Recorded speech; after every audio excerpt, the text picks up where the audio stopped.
A história estoica que ensina como enfrentar qualquer dor. Imagine acordar em um único dia e perceber que tudo aquilo em que você acreditava estar seguro desapareceu.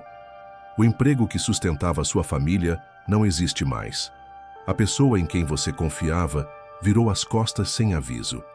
A saúde que você nunca questionava agora te dá sinais de fraqueza. Você olha para o espelho e sente como se tivesse perdido o controle de sua vida. Esse cenário não é ficção. Ele acontece todos os dias.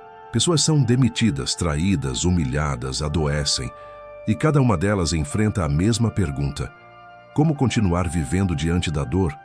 A maioria de nós reage com desespero. Buscamos culpados, nos revoltamos contra o destino, nos perguntamos: por que eu? Mas alguns poucos encontram uma resposta diferente. Uma força que não depende de circunstâncias, que não depende de riqueza, nem de status, nem mesmo de saúde. Essa força nasce de dentro, de uma filosofia que atravessou séculos e se mantém atual, porque fala sobre a essência da condição humana. Essa filosofia é o estoicismo. E talvez ninguém represente essa ideia melhor do que Epicteto. Ele não foi rei, não foi general, não nasceu livre. Pelo contrário, começou a vida como escravo. Vivia acorrentado, sofria humilhações, carregava no corpo as marcas da violência. E mesmo assim, descobriu algo que mudaria a história. Ele entendeu que, embora ninguém escolha as circunstâncias em que nasce, todos podem escolher como responder a elas. Essa ideia simples, mas radical, foi registrada em palavras que ecoam até hoje. Não são as coisas que nos perturbam, mas a opinião que temos delas. O que Epicteto descobriu é que existe um espaço de liberdade que nenhuma corrente pode prender. O espaço entre o acontecimento e a nossa reação. É ali que mora a verdadeira força. Hoje, em pleno século XXI, essa mensagem continua mais necessária do que nunca. Vivemos conectados, mas sobrecarregados. Trabalhamos mais, mas nos sentimos menos realizados. Temos acesso a tudo, mas convivemos com ansiedade e medo. O estoicismo não é uma filosofia distante. É um manual de sobrevivência emocional para o nosso tempo. Ao longo deste vídeo, você vai conhecer a história de Epicteto, mergulhar nos princípios que ele ensinava e, principalmente, aprender como aplicar isso na sua vida para enfrentar qualquer dor com dignidade e clareza. Essa não é apenas a história de um filósofo. É um espelho para a sua própria história. Capítulo 1. A vida de Epicteto. Epicteto nasceu por volta do ano 50 d.C., em Hierápolis, uma cidade da Frígia, província do Império Romano. Mas ao contrário de muitos filósofos que tiveram mestres, escolas e famílias influentes, sua vida começou sem privilégios. Ele nasceu escravo. Seu dono era Epafrodito, um secretário do imperador Nero. Para Epicteto, a infância não foi feita de escolhas, mas de ordens. Imagine um menino crescendo sem poder decidir o que comer, onde dormir ou como gastar seu tempo. Cada aspecto da sua vida era controlado por outro homem, e ainda assim, esse menino carregava dentro de si uma semente de liberdade. Relatos dizem que Epafrodito era violento. Certa vez, ao torcer a perna de Epicteto, deixou nele uma lesão permanente. Ele passou o resto da vida mancando. Qualquer um poderia ter se tornado amargo, revoltado, consumido pela dor. Mas Epicteto fez o oposto. Ele transformou a dor em professor. Dizia: se você se acostuma a sofrer, nada mais pode te derrubar. Mesmo escravo, teve contato com a filosofia. Estudou com Musônio Rufo, um mestre estoico que lhe ensinou que a virtude é o único bem verdadeiro. Foi ali que começou a moldar sua mente. A filosofia se tornou seu refúgio. Enquanto seu corpo era controlado, sua mente se tornava cada vez mais livre. Com o tempo, Epicteto conquistou a liberdade. Passou a ensinar em Roma, mas em 93 d.C., o imperador Domiciano expulsou todos os filósofos da cidade. Epicteto foi para Nicópolis, na Grécia, e fundou uma escola.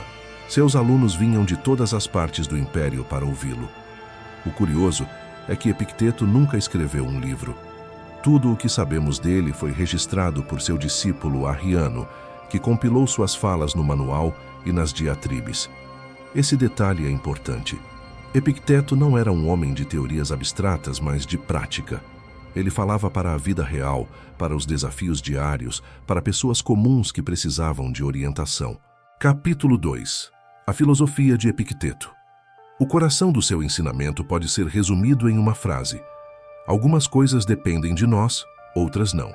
Essa é a famosa dicotomia do controle. Dependem de nós, nossos julgamentos, desejos, aversões, ações. Não dependem de nós, nosso corpo, nossa saúde, a opinião dos outros, o acaso, a morte. Grande parte do sofrimento humano vem de inverter essa lógica. Queremos controlar o que não está em nossas mãos e negligenciamos o que realmente podemos mudar. Sofremos porque tentamos mudar a opinião alheia, porque resistimos ao inevitável, porque queremos certezas em um mundo incerto. Epicteto dizia: se você deseja que as coisas aconteçam como quer, será infeliz. Se desejar que aconteçam como acontecem, terá paz. Essa não é uma filosofia de resignação, mas de estratégia. Não significa cruzar os braços, mas agir com sabedoria. Você não controla o vento, mas pode ajustar as velas. Não controla a doença, mas pode controlar como enfrentar o tratamento. Não controla a crise econômica, mas pode controlar sua disciplina e seus hábitos. Essa visão se conecta diretamente com a psicologia moderna. A terapia cognitivo-comportamental, uma das abordagens mais eficazes contra a ansiedade e depressão, tem raízes no estoicismo. Quando um terapeuta ensina alguém a questionar pensamentos automáticos e a mudar sua reação diante de um evento, está aplicando exatamente o que Epicteto ensinava. Capítulo 3. Aplicação prática. Hoje, para entender a força dessa filosofia, vamos trazer 3 histórias modernas. História 1. O trabalhador demitido. Carlos trabalhou por 15 anos na mesma empresa. De repente, em uma manhã, recebeu a notícia: estava demitido. Seu primeiro impulso foi entrar em pânico. Como vou sustentar minha família? O que vão pensar de mim? Mas ao lembrar-se do estoicismo, separou. Perder o emprego não depende dele. O que depende é sua reação.